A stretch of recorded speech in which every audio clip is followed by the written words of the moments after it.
Hello दोस्तों, स्वागत है आपका मेरे चैनल टेक्निकल अभी में।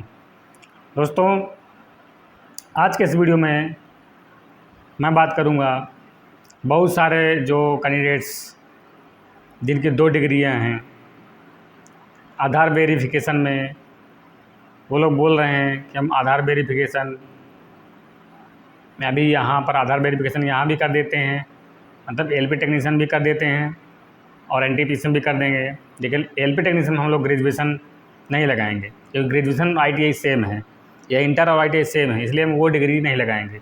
एनटीपीसी में वो डिग्री लगा करके फॉर्म अप्लाई कर देंगे।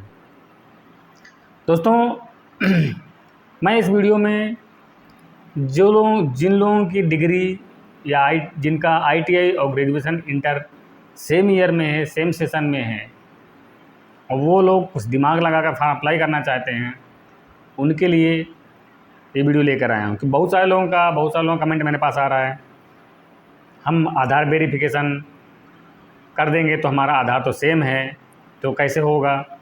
या कुछ लोग तो ऐसा बोल रहे हैं कि हम अभी टेक्नीशियन में आधार वेरिफिकेशन करके केवल वहाँ पर अपना हाई स्कूल और आईटीआई की सर्टिफिकेट लगा देते हैं, फॉर्म अप्लाई कर देते हैं, इंटर और ग्रेजुएशन लगा करके हम एनटीपीसी भर लेते हैं। दोस्तों, इन्हीं सभी टॉपिक को लेके, इन सब टॉपिक में जो लोगों की जो क्वेरी है या जो प्रॉब्लम्स है, उनको लेकर मैं आपके सामने आया हूँ और मैं इस वीडियो में इन्हीं चीज़ों के बारे में बात करूँगा कि आपको एलपी टेक्नीशियन में क्या करना चाहिए, आपको आरपीएफएसआई में क्या करना चाहिए, आपको एनटीपीसी में क्या करना चाहिए अगर आपके साथ ऐसी कोई प्रॉब्लम है तो।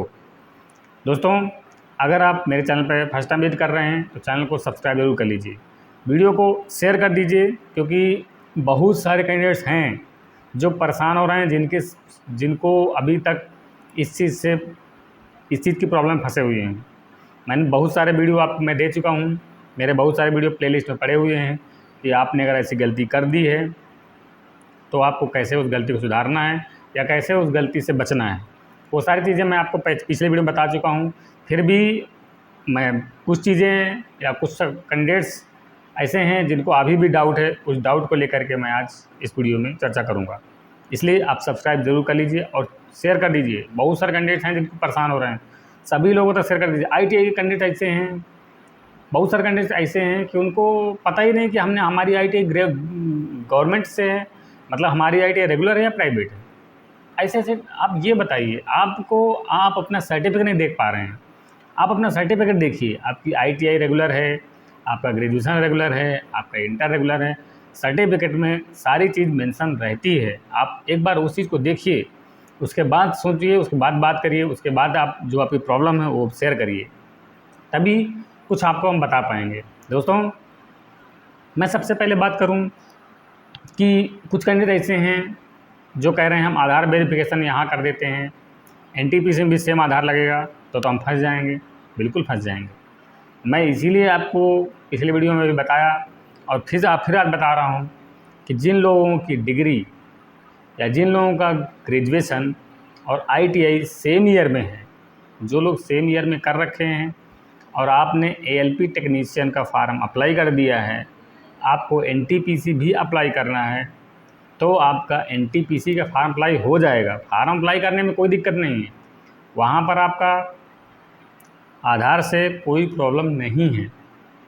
आपको प्रॉब्लम कहाँ पर आएगी? आपको प्रॉब्लम आएगी जब आप डीबी में जाएंगे। जैसे सपोज आपका टेक्नीशियन में चयन हो जाता है, आप टेक्नीशियन में डीबी करा लेते हैं, टेक्नीशियन में आपने ज्वाइन भी कर लिया, लेकिन आने वाले समय में आपका एनटीपीसी भी हो जाता है, क्योंकि एनटीपीसी का रिजल्ट लेट आएगा। क्यों? क्योंकि इसमें तीन एग्ज़ाम हैं, 3 एग्ज़ाम फाइट करने के बाद आपको फाइनल मेरिट आने के बाद आपको पोस्टिंग या डीबी आपका आएगा, तो इसका तो निश्चित है कि लेट होना ही होना है। तो आप जब ग्रेजुएशन की या एनटीपीसी की जो भी वैकेंसी आपने भरी है, अगर ग्रेजुएशन से भरा है, ग्रेजुएशन और आईटीआई मैच कर रहा है, अगर इंटर से भरा है, इंटर और आईटीआई मैच कर रहा है, तो वहाँ पर आपको प्रॉब्लम होगी, क्योंकि आप एक जॉब छोड़ करके दूसरे जॉब में जब जाएंगे तो वहाँ पर आपका वेरिफिकेशन जब आपको होगा, यानी जब आपका एनटीपीसी में जब वेरिफिकेशन होगा, तो वहाँ पर आप ज़रूर पकड़े जाएंगे।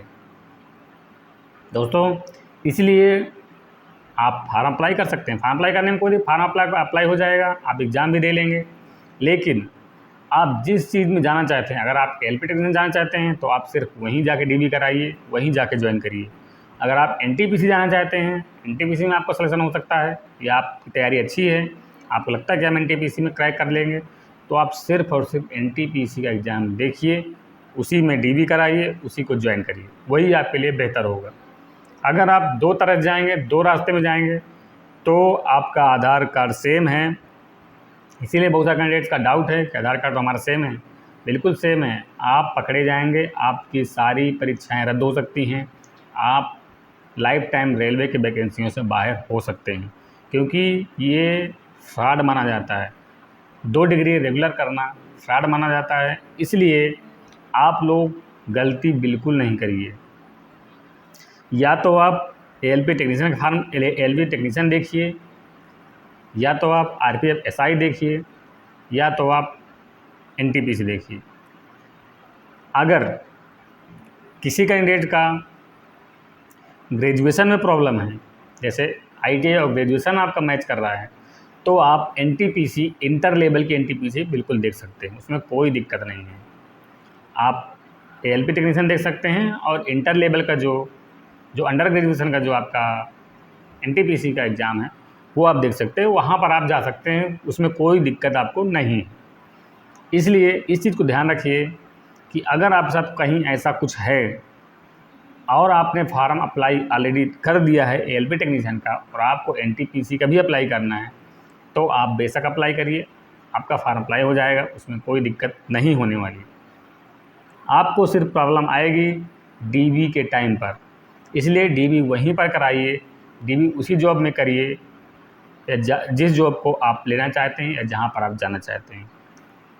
दोस्तों, रेलवे में ऐसा पहले नहीं था, ये फर्स्ट टाइम किया गया है। फर्स्ट टाइम इसलिए किया है कि बहुत सारे कैंडिडेट ऐसे होते हैं कि 2 डिग्री एक साथ करके एक बार, जैसे मैं बात करूं कि एक बार टेक्नीशियन बन गया, जैसे एक कैंडिडेट्स हैं जो टेक्नीशियन के एग्ज़ाम दिया, टेक्नीशियन की पोस्ट उसने ले ली, उसके बाद आरपीएफ एसआई का रिजल्ट आया या दूसरा पोस्ट का रिजल्ट आया, आरपीएफ एसआई उसको छोड़ के, जो टेक्नीशियन पोस्ट है उसको छोड़ के वो आरपीएफ एसआई में चला गया।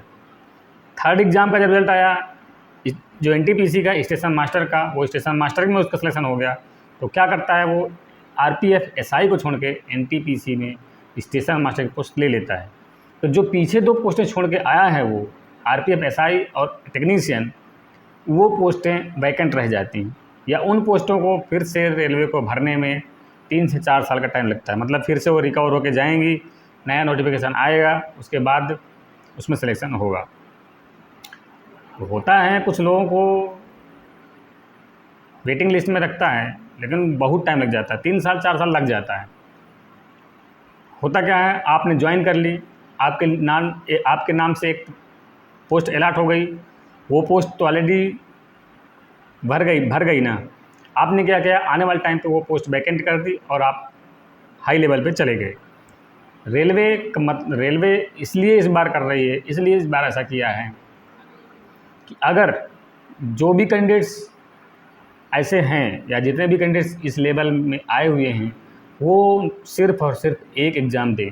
यानी आपको सही तरीके से एग्ज़ाम देना है, सही तरीके से अपनी जॉब लेनी है, सही तरीके से आपको पोस्ट कवर करनी है।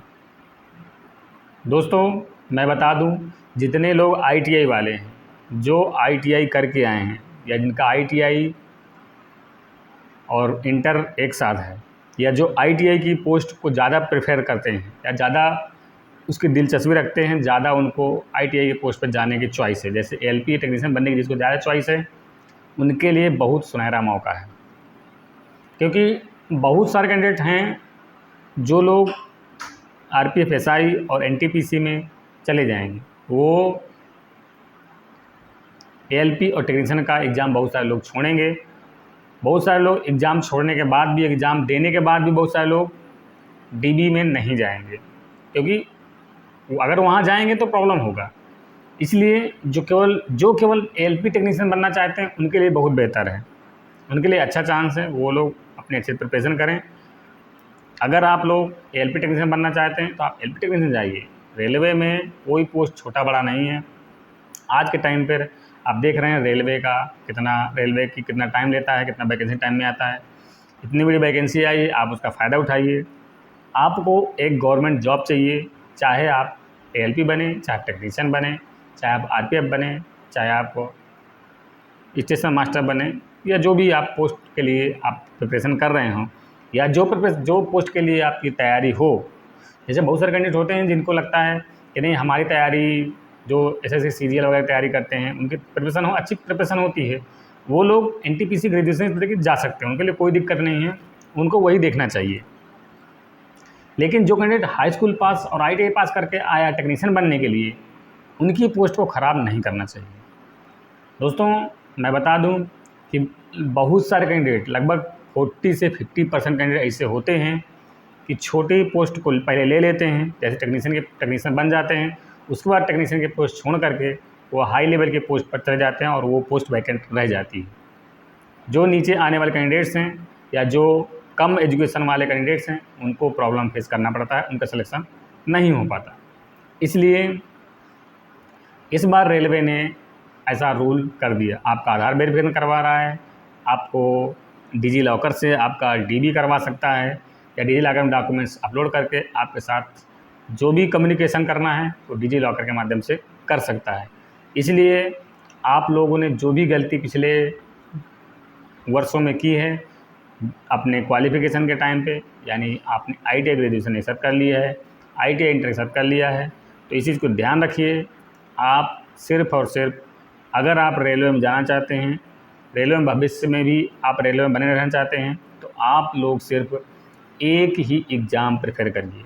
जिस एग्ज़ाम के लिए आपकी तैयारी हो, जिसके लिए आप अच्छे से प्रिपेयर हों, आप वही एग्ज़ाम अटेंड करिए। आप वही एग्ज़ाम अटेंड करके वहीं पर DB कराइए, वही आपके लिए बेहतर होगा। आप ऐसा बिल्कुल मत करिए कि आप चारों जगह एग्ज़ाम दो, आप ALP एग्ज़ाम दो, टेक्नीशियन एग्ज़ाम दो, RPF SI का एग्ज़ाम दो, और आप ग्रेजुएशन और अंडर ग्रेजुएशन जो NTPC का एग्ज़ाम आएगा इसमें भी एग्ज़ाम दो। आपको लेनी पोस्ट एक है, सिलेक्शन आपका एक होना है। एग्ज़ाम आप चारों दे दो, कोई दिक्कत नहीं, लेकिन आप DB एक जगह ही कराइए। DB एक जगह कराएंगे आपके लिए अच्छा है, जो आपके नीचे आने वाले कैंडिडेट्स हैं उनके लिए भी अच्छा है, जो आपसे कम एजुकेटेड कैंडिडेट हैं, जैसे ITI वाले कैंडिडेट बहुत सारे होंगे जो केवल हाई स्कूल और इंटर किए होंगे, उनके लिए थोड़ा ज़्यादा बेहतर चांस हो जाएगा। अगर आपको लगता है कि हमारी तैयारी कमज़ोर है, हमारी तैयारी मीडियम है, तो फिर आपको ALP टेक्नीशियन पर ही फोकस रखना चाहिए, या RPF SI तक ही फोकस रखना चाहिए। दोस्तों, मेरा कहने का मतलब है कि आपकी प्रिपरेशन कैसी है, आपकी तैयारी कैसी है, आप अपने आप को जानते हैं, आप अपने आप को पहचानते हैं हम कितने गहरे में हैं, हमारे कितनी प्रिपरेशन है, हमारा कितना स्कोर आ रहा है, हम ये पोस्ट प्रेफर कर सकते हैं या ये एग्ज़ाम फाइट कर सकते हैं या नहीं कर सकते। ये आपसे बेहतर आपको कोई नहीं जानता। इसलिए आप डिसाइड करिए आपको किस एग्ज़ाम के लिए प्रिपेयर होना है, किस एग्ज़ाम के लिए तैयार होना है, कौन सा एग्ज़ाम आपको फाइट करना है और कहाँ पर DB आपको करवाना है, ये आप पर डिपेंड करता है। मैं फिर से बता दूं, जितने भी कैंडिडेट्स हैं जो 2 डिग्री कर रखे हैं, तो बहुत ध्यान रखिए। आप सिर्फ एक एग्ज़ाम या एक पोस्ट की DB ही अटेम्प्ट करिए, वही आपके लिए बेहतर है। आप तीनों जगह या चारों जगह मत भागिए, नहीं तो आपके साथ प्रॉब्लम हो सकता है। दोस्तों, इसलिए आप लोग जितने भी कैंडिडेट्स हैं जिनके साथ ऐसी कोई प्रॉब्लम है, अगर आपका ग्रेजुएशन और ITI का प्रॉब्लम है तो आप ग्रेजुएशन बिल्कुल मत लगाइए। आप ITI से ALP टेक्नीशियन देखिए, और अंडर ग्रेजुएशन 12 से आप NTPC का एग्ज़ाम भी देख सकते हैं। जो 12 से NTPC की पोस्टें हैं वो भी अच्छी पोस्टें हैं, उनमें भी अच्छी पोस्टें आई हुई हैं, वो भी बहुत बढ़िया पोस्टें हैं, उनमें कोई दिक्कत नहीं है। इसलिए आप अगर बेहतर चाहते हैं तो बेहतर आपके लिए कि आप ALP टेक्नीशियन और NTPC की जो अंडर ग्रेजुएशन की जो पोस्टें हैं वो आप पोस्टें देखिए। जिनके साथ ITI और ग्रेजुएशन में प्रॉब्लम है, वो लोग ये पोस्ट इस तरह से पोस्ट देखेंगे तो उनके लिए बेहतर होगा। और आप लोग इस तरह से देखेंगे तो आपको तीनों जगह आप अपना एग्ज़ाम दे सकते हैं, 3 जगह DV करा सकते हैं, कोई प्रॉब्लम नहीं है। हाँ, अगर सिलेक्शन आपका हो जाता है, जैसे बहुत सारे कैंडिडेट होंगे जिनका ITI ग्रेजुएशन मैच करेगा और उनका सिलेक्शन हो ही जाता है, तो सिलेक्शन होने के बाद आप अपना ग्रेजुएशन कभी भी यूज नहीं कर पाएंगे।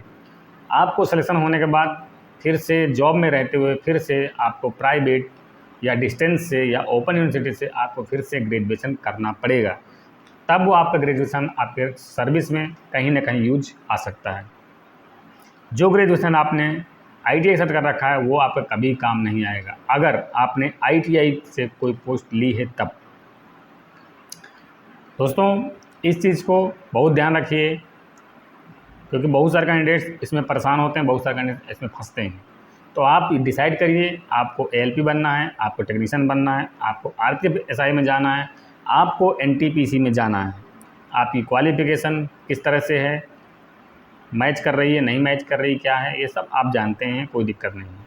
फिर भी कोई डाउट है, कोई प्रॉब्लम है, किस तरह कोई दिक्कत आपको आ रही है, आप मुझे कमेंट करिए। मैं कोशिश करता हूँ दोस्तों कि जितना अच्छा जानकारी हो सके मैं आपसे शेयर करूँ, आपको बताऊँ, क्योंकि दोस्तों तैयारी हर कोई करता है, प्रिपरेशन हर कोई करता है, लेकिन एक छोटी सी गलती की वजह से आपने पहले गलती कर दी, चाहे जाने मान लो या अनजाने मान लो, आपने गलती कर दी, उस गलती के कारण आपका करियर ख़राब ना हो, आप रेलवे के एग्ज़ाम से बाहर ना हो, आप इस एग्ज़ाम को अच्छे से अटेम्प्ट कर पाएँ और सही दिशा में आप प्रिपरेशन हो।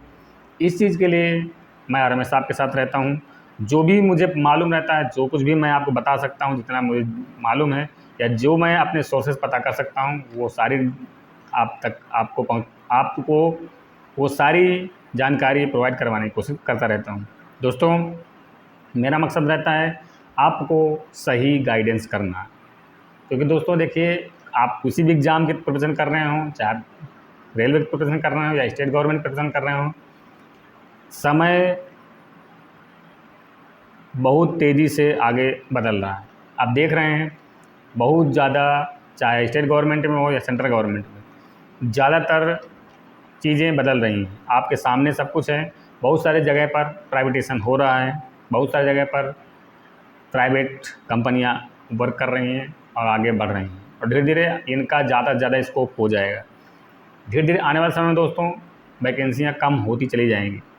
इसलिए आपका मेन टारगेट होना चाहिए, खासकर मैं उन कैंडिडेट्स को ज़रूर बोलूँगा जो लोग 3 साल 4 साल या 5 साल से प्रिपरेशन कर रहे हैं, या वो लोग जो 2018 और 19 में सक्सेस नहीं हुए हैं, क्योंकि 2018 में बहुत बड़ी वैकेंसी आई थी LP टेक्नीशियन की, उसमें सक्सेस नहीं हुए हैं।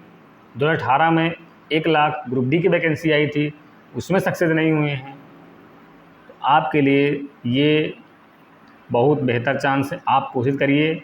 जो लोग 18-19 में रह गए हैं वो लोग कोशिश करें कि आप लोग इस बार रेलवे का एग्ज़ाम ज़रूर क्रैक करिए, क्योंकि दोस्तों आप देखते हैं कि 2019 के बाद अभी 2024 में वैकेंसी आई है। अगर इस बार आप रह गए तो कब वैकेंसी आएगा आपको भी नहीं पता, किसी को भी नहीं पता। इसलिए आपके साथ कहीं कोई बुरा ना हो, आपके साथ कहीं कोई प्रॉब्लम ना हो, इसलिए आप लोग अच्छा पढ़िए, अच्छा कोशिश करिए। और एक चीज़ और ध्यान रखिए, जितने भी टेक्नीशियन की प्रिपरेशन करने वाले कैंडिडेट्स हैं, वो लोग अभी आपकी साइट जल्द ही ओपन होने वाली है, जिसमें आपको जोन चेंज करने का और पोस्ट प्रेफरेंस भरने का चांस मिलेगा। कुछ नए कैंडिडेट्स भी इसमें ऐड होंगे, अभी कुछ नए कैंडिडेट्स फॉर्म अप्लाई करेंगे।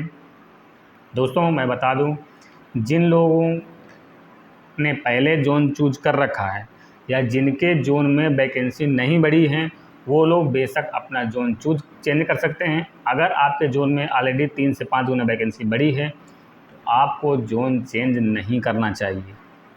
बाकी दोस्तों आपकी मर्ज़ी, आप खुद समझदार हैं, आप अपना अच्छे से एनालिसिस करिए, अच्छे से देखिए, उसके बाद डिसाइड करिए आपको कौन सा जोन जाना है। बाकी रह गई पोस्ट प्रिपरेशन की बात, तो मैं आपको पोस्ट कैसे भरनी है, मैं फिटर और इलेक्ट्रीशियन ट्रेड के लिए विशेष बताता रहता हूँ, किस जोन में किस तरह से आप पोस्ट प्रेफरेंस भरें। आपको फिर भी कोई डाउट होगा आप मुझे कमेंट करिए, मैं आपको रिप्लाई करूँगा, या तो मैं आपके लिए वीडियो लेके आऊँगा। दोस्तों अब बहुत जल्द आपको ये साइट ओपन मिलेगी, बहुत जल्द आपके लिए टेक्नीशियन का ये चांस मिलेगा। दूसरी बात दोस्तों, बहुत सारे यूट्यूब पे अभी आरटीआई के रिप्लाई आ रहे हैं कि टेक्नीशियन एल में इतने फार्म भरे गए हैं, इस जोन में इतने फार्म भरे गए हैं, उस जोन में इतने फार्म भरे। दोस्तों मैं एक बता दूं, आप लोग ये सब आरटीआई देख करके कहीं कोई गलत जोन चूज मत करिएगा। आप ये देखिए, आप जिस जोन से फॉर्म अप्लाई किए हैं वहाँ पर वैकेंसी कितना बढ़ा है, नहीं बढ़ा है, नहीं बढ़ा है तो बेशक आप जोन चूज कर सकते हैं। जो जोन आप बेहतर समझते हो, जो जोन आपके लिए बेहतर हो, या जो जोन से आपको ज़्यादा फैसिलिटीज़ मिले, जो ज़्यादा आपके घर के नज़दीक हो, वो जोन चूज कर सकते हैं। क्योंकि दोस्तों सभी जोन की कट ऑफ लगभग जैसे रहती है, कोई दिक्कत नहीं है। अगर आपके जोन में वैकेंसी बढ़ी है तो आप बेशक जोन चूज मत करिए। आरटीआई जितने भी आती हैं, जो भी अभी आ रही हैं, जो भी आपको सुनने देखने को मिल रही हैं, वो सारी आरटीआई पुरानी हैं। ये पुरानी आरटीआई देख करके आप जल्दबाजी में कोई गलत जोन चूज मत कर लीजिएगा। इसलिए मैं बार बार बताता हूँ कि आप सिर्फ और सिर्फ अपनी प्रिपरेशन देखिए, अपने आप को खुद पर रखिए। आप कितना आपके अंदर कैपेसिटी है, कितना आपकी प्रिपरेशन है, कितना आपका स्कोर आ रहा है, अगर आप ये सब चीज़ सीख जाएंगे तो आप किसी भी जोन से फार्म भरे हों, आपका सिलेक्शन 100% हो जाएगा। और अगर आप ऐसे कि हम आईटीआई हैं, हम सिर्फ टेक्नीशियन में सिर्फ आईटीआई वाले जाएंगे तो हमारा सिलेक्शन हो जाएगा, तो इतना आसान नहीं है। आप इसी दिमाग से बिल्कुल निकाल दीजिए कि हम आईटीआई हैं तो हमारा सिलेक्शन हो जाएगा।